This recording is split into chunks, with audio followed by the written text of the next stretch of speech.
All right, we are back. Apologies for that quick rain delay. Although for you, the viewer, there's no rain delay. It's just gonna pick back up where it left off. But yeah, personal matters. I guess we'll just leave it at that. User has regained connection. Yeah.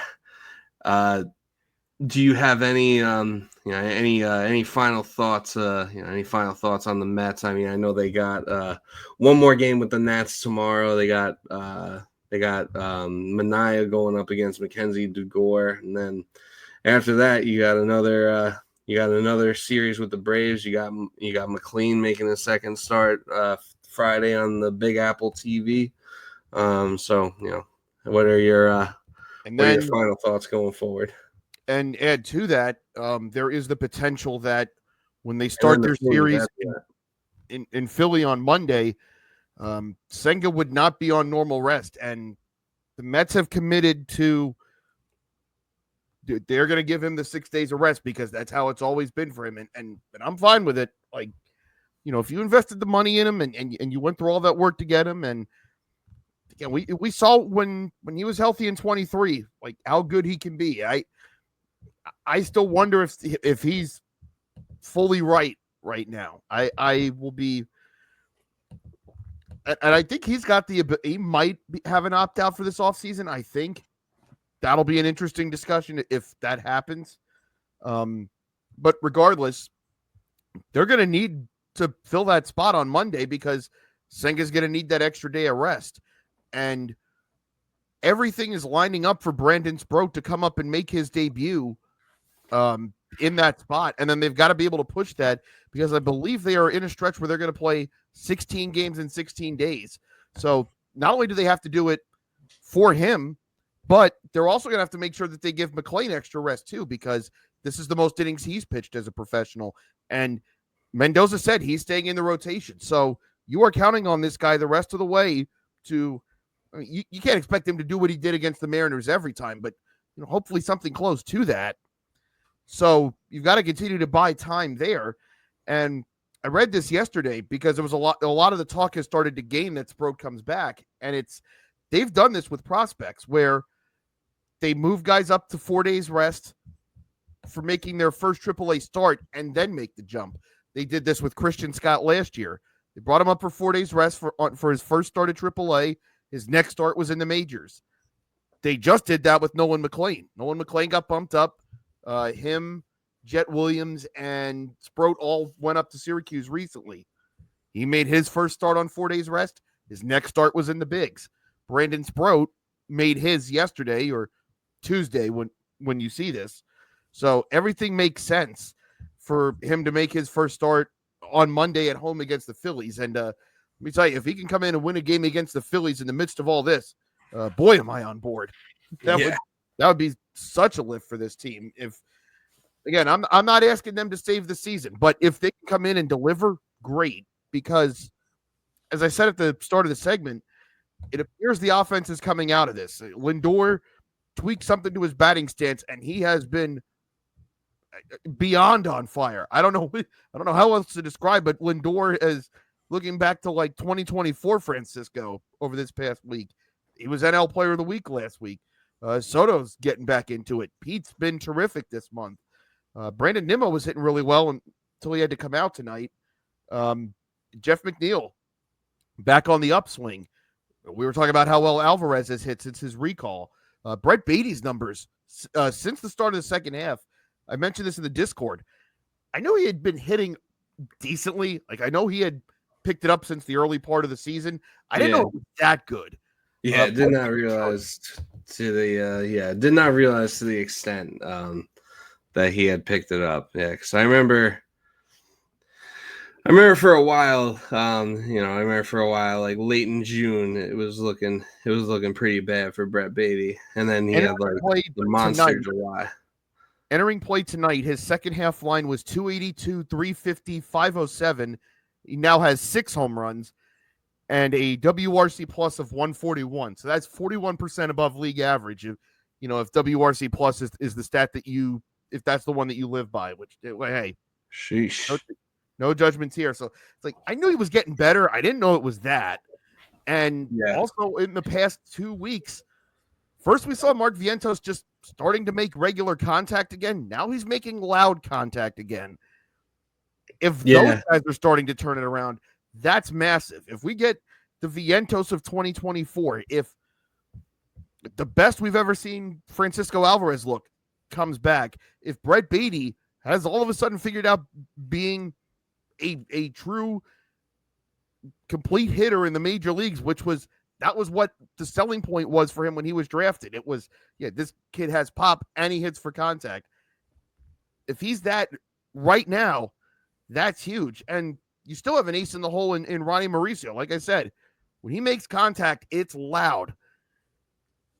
If everyone's putting it together, like that can kind of carry you a long way. But as the theme's been for about 2 months now, if someone besides David Peterson in this rotation can get it going at all, can give you a quality start. McLean was 1 out short of the QS, right? He went 5-2. He was 5 1/3. That's but right. To go into the 6th against that lineup in your debut, like, hey, I'm not going to put put that streak on him. It's a performance that, especially for a rookie, if you're there, you're definitely giving him a standing ovation as he's coming. 100%. And we mentioned last week that, hey, this is a beatable Philly team. Well, now there's the wrench thrown into it that Zach Wheeler's out with blood clots, and that's not something that you just bring a guy right back from. No, yeah, that might be a thing that costs him the rest of the season. That's real. I would probably, I would be surprised if we see Zach Wheeler come back. I definitely don't think he comes back in the regular season. Maybe the playoffs. But even then, I don't know. And they brought Aaron Nola back, I believe on either Sunday or Monday. And he got rocked. Like Aaron Nola might. Yeah, he's out there. Yeah, he's out there tossing beach balls. He's cooked. Like the Phillies are legitimately going to have to rely on Taijuan Walker down the stretch, which I know his numbers are good this year. I know, and I'm not saying. Ken, he was perfectly fine for us. I got no beef with him. Philly fans trust him about as far as they can throw him, and they've been very vocal about this. Yeah. Yeah, Christopher Sanchez is, he's really good, but he's definitely not. He's not the ace that he's not Paul Skeens, which some people like to think he was. And he's definitely not the ace that Zach Wheeler is. So they really don't have like that guy right now. Yeah, if Christopher Sanchez is the pitcher that Philly fans think he is, you'll be fine. Jesus Luzardo fell off pretty badly from his nice early start to the season, and I think you pretty much summed it up when you're relying on Taijuan Walker and Jesus Luzardo down the stretch. There's I think that both of these divisions, if the Mets can get their shit together, because I think the AL East is still right there for the taking, especially if you're a team and a fan base that's fragile enough to let Tommy Pham get under your skin as much as the Blue Jays and their fans have. Then you probably don't deserve to win your division. So I think that I don't think that the race for either East is up just yet. And I kind of alluded to this in the Discord when Case asked, could either New York team who has a better chance of doing it? Yeah, and I say it's the Yankees for this reason, and it's no commentary on the Mets, but I look strictly at what you're going up against. And I just look at the recent history of the Jays. In 21, they won 90-something games, couldn't get in. In 22, they blew that Seattle series about as badly as you can blow one. That was, and we really kind of don't bring it up enough. Especially, it doesn't really get talked about. Especially, I think mostly because the Mariners ended up losing their next series the way they did. Yeah. And that kind of takes all the shine out of that. And then they lost to the Twins in a playoff series. We don't rag on them enough for that. Like, just every time this team has had a chance to prove itself where it's like, okay, they took the jump. They're here now. Yeah. They run right through the hurdle. They fall over it. The very talented Blue Jays of 2015. I didn't know you knew that one. Oh yeah. Also, a team that is trying to hold on to the lead in the East and has Max Scherzer and Chris Bassett in its rotation. You've If seen I that may movie steal a line from before. Back to the Future. Hey, I know this one. I've seen this. It's not a classic because it did a lot of harm to me, but I know this one. I know how this goes. Yeah, the Rick Dalton. Yeah. I go, wait a minute. This looks very familiar to me. But yeah, speaking of Toronto's got to beat its own allegations here. Allegations that they created they do. themselves. Yeah, they do, and to have those two pitchers, and I mean Max Scherzer's been having a pretty solid year, and Chris Bassett hasn't been too bad either. But if those are the guys that are leading your playoff run, it's probably not the best position to be in. Especially, I mean, we've seen Max, you know about Max Scherzer in the playoffs. We don't got to rehash it. Uh-huh. But also, two things about that Philly series. I said all that about their pitchers. Guess who's throwing for them next week? Sanchez, Luzardo, and Walker. Oh boy! So, but here's my dastardly plan to combat that. Yeah. So this has potential to age either wonderfully or horribly. Well, I do have a plan to try to counteract that. I did mention in one of a while back, I had Jesus Luzardo as a draft pick in one of my dynasty leagues where I'm going for a three-peat this year. And I've basically had him on my taxi squad since the start of June, where he had those back-to-back starts where I think he gave up at least 9 in both of them. I know in one of them he gave up 11 or 12. And it took me out of first for about until last week. And I've just had him sitting on the taxi squad. He's had 5 quality starts in a row, counting today. His next start is against us. And again, I haven't used him in 2 months. I am willing to put my three-peat in jeopardy if it means it helps getting the Mets back into the East race. I'll take that chance. You might be, yeah. I mean, it might be a situation where you might be better off forgetting to sub him in that day, and I don't know. I want to because the last 2 times I put him in, it went poorly. So if he stinks and it helps the Mets, but it hurts my fantasy team, I'll live with it. So you want him in the you wouldn't want to bench him. Well, I guess no. I'm activating him. I'm putting him into my lineup. Like, okay, I'll take the hit. I guess the inverse. Yeah, I guess the inverse is if he absolutely shoves and shuts your team down, and then it also costs you your three-peat. Then well, no. But if he shoves, that'll help me because I'll have him. Or I mean, it would cost you your three-peat if you didn't put him in. Say you left him on your bench, right? Like what I'm saying that's what I've been doing. Yeah. So I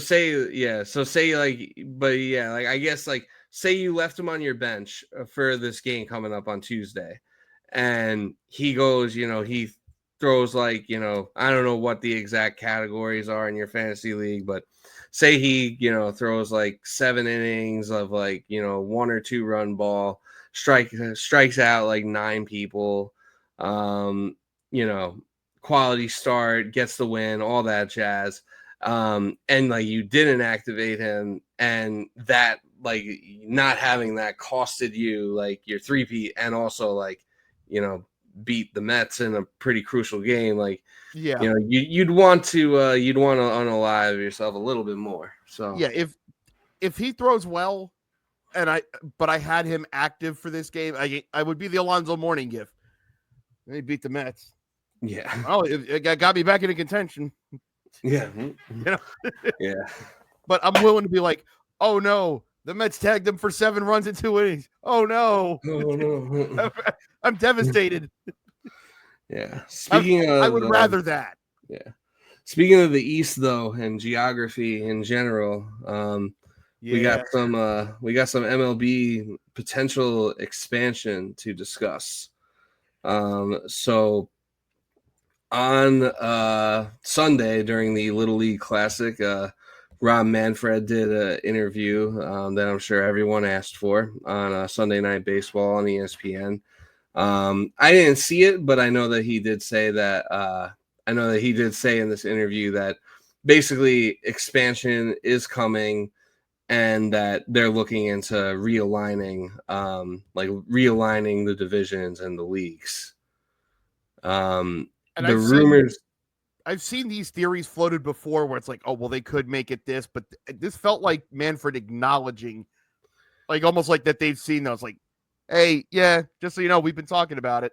Yeah, because like before it was just like people were bored and they'd like realign, the leagues or whatever. When they just people get bored and need some engagement. But yeah, this seems more like him being like, yeah, we've been looking into it and like it's coming. Like so, it sounds to me like this is gonna happen within like if there's no labor stoppage. It sounds to me like this is coming in like the next like 2 to 3 years.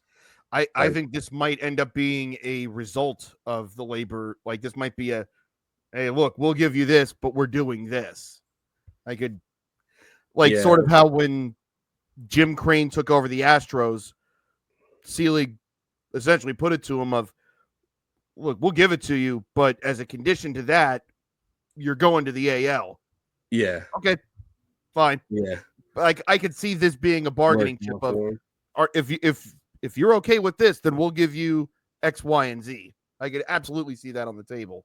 Yeah, I could see that being part of it. But I think regardless of if there's a work stoppage or not in MLB, I think that expansion's definitely coming. Like I think that interview I think pretty much confirms that. So I guess what are some cities like that you think deserve an MLB team, or like whether it's new cities or possibly bringing a team back? Like what are some cities that you could see? And then I guess as a follow-up to that, like with a lot of the proposed divisions that you're seeing, it's more geographically like kind of like NBA and NHL where you have an Eastern Conference and a Western Conference type of thing. And a lot of these realigned divisions would have the Yankees and the Mets in the same division. I saw one that was like Yankees, Mets, Phillies, Red Sox. Assuming we get 32, we get 2 extra teams. Definitely concerns me a little bit, but I packed that thing too. But I guess what are your thoughts on the Yankees and Mets potentially being in the same division together, and B, what are some cities that you would like to see baseball teams in?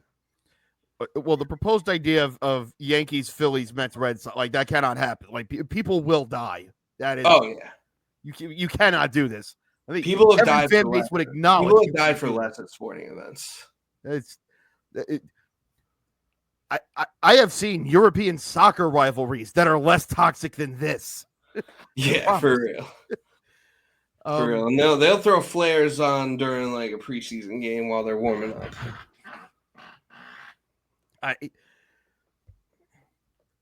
There's a joke I could make. I don't want people to interpret it the wrong way, so I'm not going to say it here. But like, understandable. So it's people like to pretend now that like Philadelphia fans being psychotic is like this cute, quirky thing.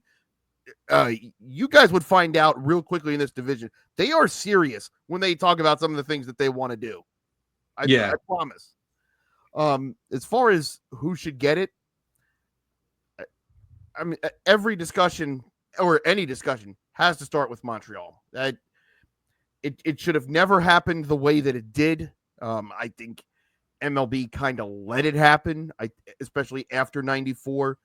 And because obviously everyone knows, at the very least, I think the Expos probably make the World Series that year. Now, whether they win it, I don't know.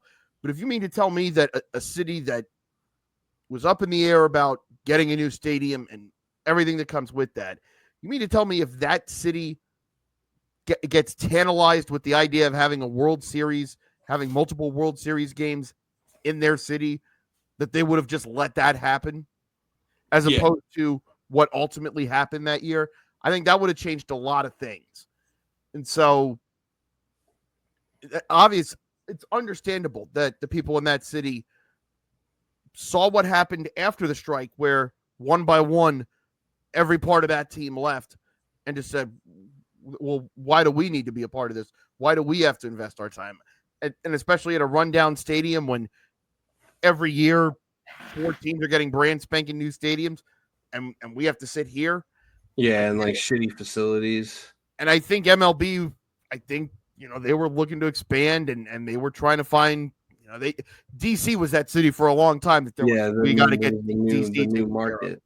And I think they saw how things unfolded in Montreal, and they're like, all right, let it get to the breaking point. And then just kind of let it play how we want it. Yeah. Montreal absolutely deserves a second chance. If nothing else, yeah. 1, for how it ended, but 2, they are an important part of baseball because maybe this isn't so popular to say now in the current America that we live in. Jackie Robinson's professional career started in Montreal. If nothing else, Montreal deserves a team on that alone. When they talk about the other like U.S. cities that could be in this, I was looking at one of the realignment ideas that was put up by Stephen Nesbitt of The Athletic, and he's got 4-team divisions, and the NL South has either Nashville or Raleigh. Let me just say, I know Nashville does hockey right. I know that. I don't think that you really want to have baseball, a summer sport in Nashville, where you have baseball fan bases going to Nashville during bachelorette party season. That bad idea. I didn't even think of that because I was thinking like Nashville was one of the places that came to mind, for me. Yeah, but I'm not even saying that like with the bachelorette party stuff, but like if there's a city for baseball fans, bachelor parties too, we don't discriminate. To get unruly, Nashville is one of them. But they also suggested that spot could go to Raleigh, and given the way that Raleigh has gotten behind the Hurricanes, and knowing how the state of Carolina is passionate about baseball, there are several great college baseball programs in the state of Carolina. Yeah, and a lot of minor league teams too. And not to mention, I would bet you that people in South Carolina would definitely get behind that too. And South they could Carolina be like the Carolina. Yeah, they could just be like the Carolina whatevers. I would bet Raleigh would. It would be one of those things that people would be like, Raleigh, really? And then when you actually see it in application, it'd be like, hey, you know what? This ain't bad. Yeah. I've seen Raleigh and Charlotte gets thrown around a lot too. Yeah. And Charlotte's already got like a downtown ballpark that, they would need to add more seats, obviously, but like they can do it. Yeah. Yeah. I kind of attempted the other day. I kind of attempted to do a little realignment of baseball. I think that I was trying to kind of base it off of the NFL because, it would be like 4 divisions like in each league or conference, 4 teams in each division. So I was trying to kind of base it off NFL. I was like, okay, the AL East would be like the Yankees, the Yankees, Blue Jays, Red Sox, and Marlins, because that's like, to me, that's like Jets, Jets, Bills, Dolphins. You're close to what Stephen Nesbitt had. He basically had that except Orioles instead of Marlins. There's not a lot of interleague change in his. I think the only teams that would change leagues would be the Rockies would go to the AL South and the Rays would go to the NL South. Or I straight up turned the AL North into the AFC North with the Orioles, Pirates, Guardians, and Reds. Okay, all right. And then there was a few where you kind of have to mix and match a little. I guess if you're doing like north, south, east, and west, like there are a few that are going to end up like not making sense. Like I did. Hey, what does Tampa Bay end up with? That would be interesting. I think I tried to put them in the NL South to represent the Buccaneers, but I'm not sure if I was. I got to pull up where I put this, like, because I'm not sure if I was able to. I'm not sure if I was really able to make everything work, but I think I got Stephen this. Nesbitt's NL South was Atlanta, Miami, Tampa, and then either one of those expansion sites, either Nashville or Raleigh. And then he had an expansion team for the AL, either being Salt Lake City or Portland. And let's just put it out there. Salt Lake City doesn't need a baseball team. What are we doing? Yeah, I think we're good on that.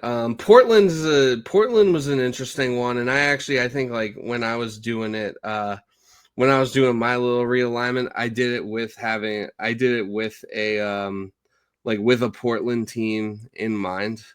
I think Portland would actually be like a pretty good MLB season. I mean, or a pretty good MLB city. You know, they already have the Portland Pickles. They get a lot of support, and they're pretty. I feel like of the minor league teams, the Portland Pickles are like one of the more. They're like one of the more popular teams. Let me just say, if there's a city out west that they'd like to have, I think Oakland would make a ton of sense. Yeah. I think you gotta bring back the teams. I think Oakland and Montreal, like I'd say that those two cities deserve a second chance before you try any new cities. But I think that unfortunately MLB is going to go in the direction of new cities. Yeah. And I think Portland is likely. I could also, I don't know. I mean, I feel like there's already enough teams in Texas, but do you think they'd put a team in Austin? I could see them entertaining that. Yeah. I mean, it also kind of works for Texas because it's one of those things where when people ask, what are the baseball states? If Texas isn't first, they're second. I would say Texas is the baseball state in terms of the talent that they have produced historically. There are several college programs in Texas that have been all-time successes. The Astros and Rangers have both won World Series now and have multiple guys in the Hall of Fame and have history in their cities. So if you wanted to put one in Austin, I can see that. If there's one state that deserves three teams, I guess it would be. I'd be all right with that. Yeah. I don't know if it'd be my first choice, but if they did that, I would get it. Yeah. Portland, I get because Portland's one of those cities where, they have the Blazers and they really get behind the Blazers, and they have the Timbers in the MLS, and that place is always packed. So it's one of those like, okay, well, they're not really apathetic. They're not apathetic about their other teams. Like if you give them something, they'll be there. So, and it's like, it's kind of like a niche market. It's like a big market and a niche market at the same time. Yes. That's a good way to describe it. So I feel like baseball would work there because you got like the combination of the big market and the niche market. I'm trying to think of like other ones that maybe aren't getting talked about like as much. Like I don't know, maybe like Oklahoma City. I mean, they get behind. That'd be one of those. The big thing there would be you'd have to have a retractable roof. Everyone talks like the Rangers can't have night games or afternoon games in the summer. Or at least they couldn't when they didn't have the retractable roof. Oklahoma City, it might be even worse because they're more I can't imagine they do. Yeah.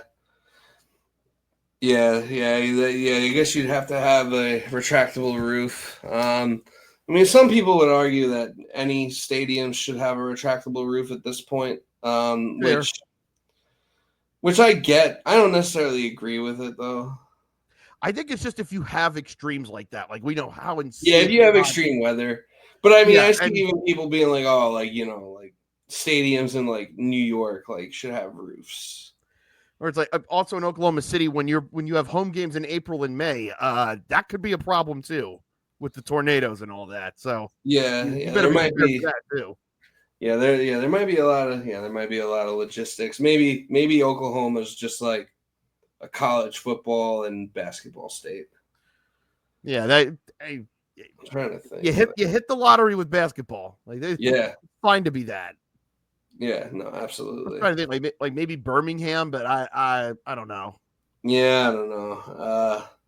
I feel like the whole South gravitates towards the Braves, so it would be interesting if they do put another team. But like I feel like Atlanta or not Atlanta. Like I feel like Nashville. I don't know. Like Nashville is probably not a good idea logistically, because of all the you know all the summer I partying that's gonna go, and you're just gonna amplify that. I can confirm that I would. I mean, like I don't have the data in front of me, but like just based on personal experience, What about I Memphis? Memphis would be a good one. That would be fun. I wouldn't hate Yeah, that. But I would bet anything there are more Braves fans in this state than there are the two in Florida teams combined. I feel pretty safe saying that. I believe that because I'm sure with Florida, like I bet like the whole northern half is like pretty predominantly Braves.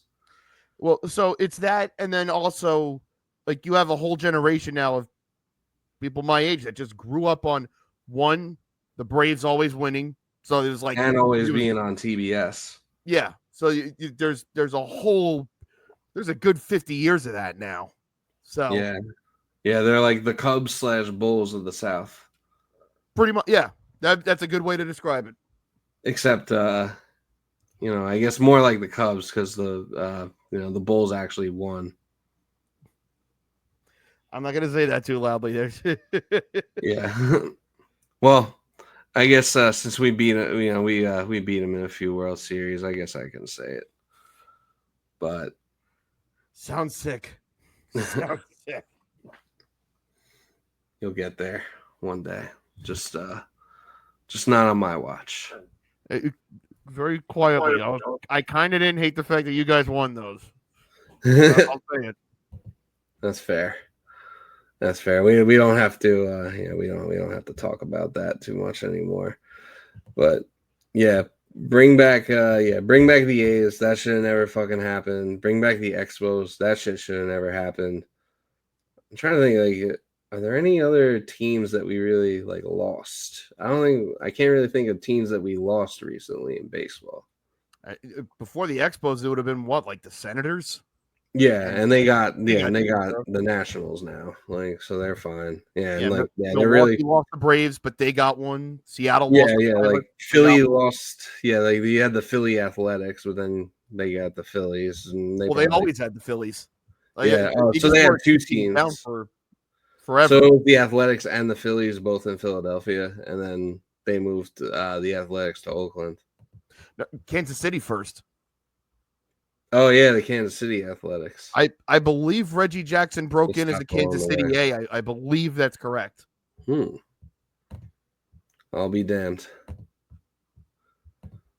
Yeah, I mean, yeah. As far as like the Yankees and Mets being in the same division, I mean, it would be sick, and obviously, it would be extremely toxic, and it would. I think it would definitely bring a new dynamic to this podcast too, because it would be like, oh, like yeah, like Yankees Mets. It's always been like the town rivalry. New York's a big baseball team.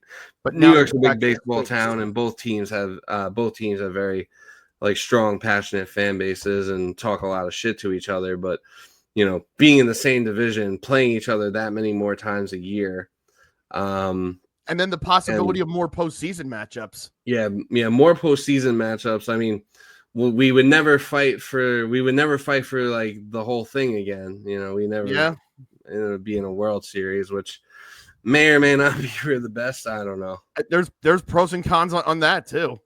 Yeah. So yeah, there's definitely a lot of pros and cons. I mean, the pros is probably just like how entertaining it would be, and obviously the ease of travel. And I guess the cons would just be like that the world might explode. Well, it's also that, and everyone looks forward to their division.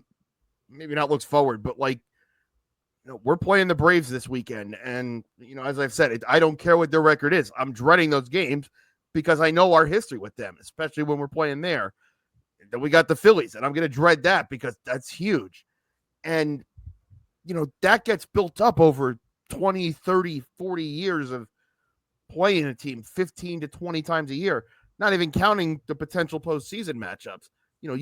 That's not just something that you can just flip the switch and go, all right, we're going to 4 divisions and it's 4 teams. And, that history and that tension. And I hate to use the word because it's overused now, but aura, like there's a certain cachet that you get from division games based on everything that you went through as a fan in the past, where it's like, oh, I remember this time, or like for me with the Nationals, I remember going there and sweeping them in 2015 to end the East. There's just so you would be essentially wiping the slate clean, even if you were putting an emphasis more on regional rivalries and whatnot. You got to build all that back up again, and that's something that doesn't just happen in 1 or 2 years. Like that's something that builds over years and years and years.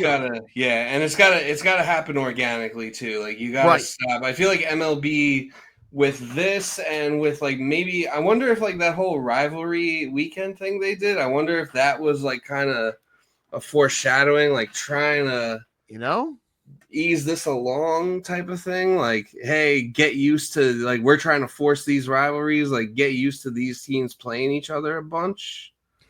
Because here's the interesting one. I was telling you the one for Steven Nesbitt.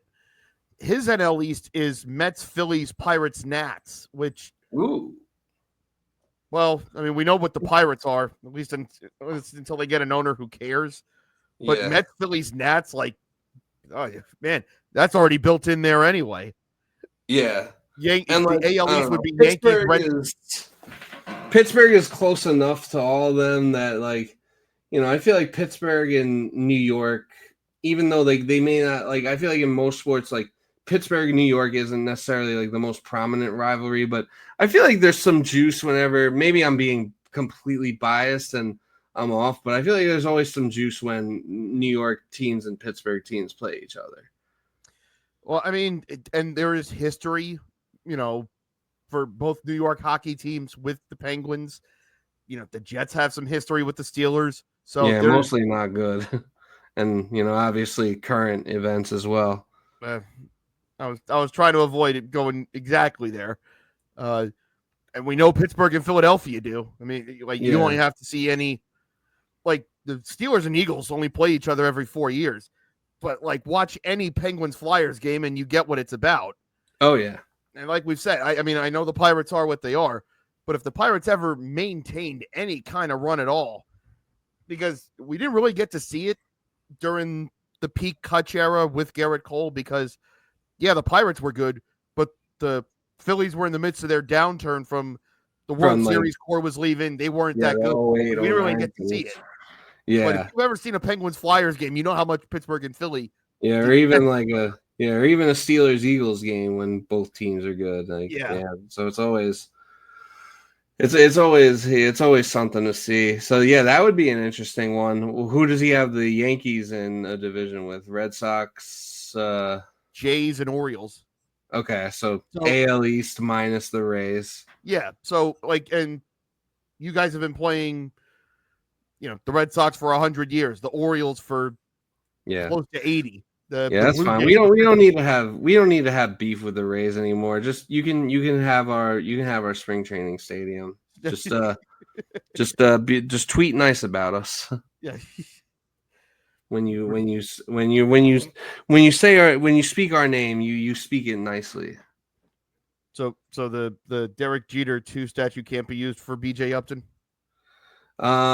Unfortunately, it's gonna be a no. I'm sorry. Worst they can say is no. Yeah. The answer is always no if you don't ask. You can't win the raffle if you don't buy a ticket. The NL North would be Cubs, Reds, Brewers, Cardinals. See, at least that's built in already. Okay. The NL South, we mentioned that one. NL West would be Dodgers, Giants, Padres, Diamondbacks. Now, as presently constituted, that would be a lot of fun. We'll see how that holds up. The AL West would be Vegas, the Angels, the Mariners, and the Rockies. No, it would be one of those expansion sites, either Portland or Salt Lake. Oh, okay. The AL South, get ready. This might be the worst of the bunch. Colorado, boy. Kansas City, Texas, Houston. Damn. Congrats to the Astros. that must be nice. The Astros might break the Braves division title record. Yeah, your life's not already fucking easy enough. No, don't put it in the newspaper that I'm mad. I promise I'm not mad. The new meme template goes, nothing bad ever happens to the Astros. Yeah. The AL North would be White Sox, Guardians, Tigers, Twins. So basically the Central. And then we mentioned the East. So so this would basically be realignment with less radical tweaks. There's like two divisions that the two Southern divisions are going to be very different, but everything else I look at and go, yeah, that makes sense. It's always been kind of weird that Atlanta's been in the East, so to speak. Yeah, there's always one team that's a little off, but I mean, with the way the divisions are currently constructed, it makes sense because it's kind of like, all right, you got like your East Coast teams, your West Coast teams, and then you got the teams in between. This would be, a lot more, obviously, dividing it more into like quadrants of the continent / country. But yeah, no, this has been good. This has been a very fun episode. I was I'm a few years younger, so I really don't remember when the Expos moved and what that was all about. But I've always liked them, and I would definitely like to see them come back. I do have an Expos too. I do have an Expos T-shirt, so it would be cool to wear that with more relevancy. A fantastic look. It needs to be said. Yeah. Also, the last few years that the Expos had spring training, it was here. Oh, no shit. When I forget exactly what it was, but it would have been when John Henry, I think, had the Marlins and Loria owned the Expos. Then they switched, Henry went to go get the Red Sox, and then Loria took over the Marlins. But I think from 02 to 04, I think the last 3 years that the Expos were in existence, their spring training was here, and their farm team was here, which means when Vlad Guerrero needed rehab, Vlad Guerrero would come down here. And it's always kind of cool to see Vlad Guerrero wearing Brevard County on the front of his shirt. That is pretty dope. I actually saw Grady Sizemore in the minors before he got traded. Wow. When he was with the Brevard County was the Expos High A affiliate for a time, and he was here. Actually, there was a few guys that came through here as Expos. So that'd be sick if they came back, and had spring training in the same place. You could hit some games. I might have to go too. Man, if the baseball gods are listening. Also, if the Mets and Pirates share a division, well, I mean, that's a summit. We're doing that. Yeah. Have fun. Yeah, have fun going to PNC Park more often. That doesn't sound great for you guys. Well, selfishly, I've never been to PNC, and I do want to get that taken care of. So yeah, no, you got to get that taken care of, and I guess it would give you more opportunities. I just meant like for the team in general, it's kind of that would be bad. But yeah, I think that's I think that about does it for this episode. We covered a lot. As always, make sure you're following us on the socials. Make sure you subscribe to the YouTube channel, all that jazz. Happy birthday, Case. You got any final words? Please let me still be sane by this time next week. Yes, please indeed. Let us be sane. It's gonna be it's gonna be an interesting couple of weeks for sure. But thank you for listening. We'll catch you on the next one. Peace out. See ya.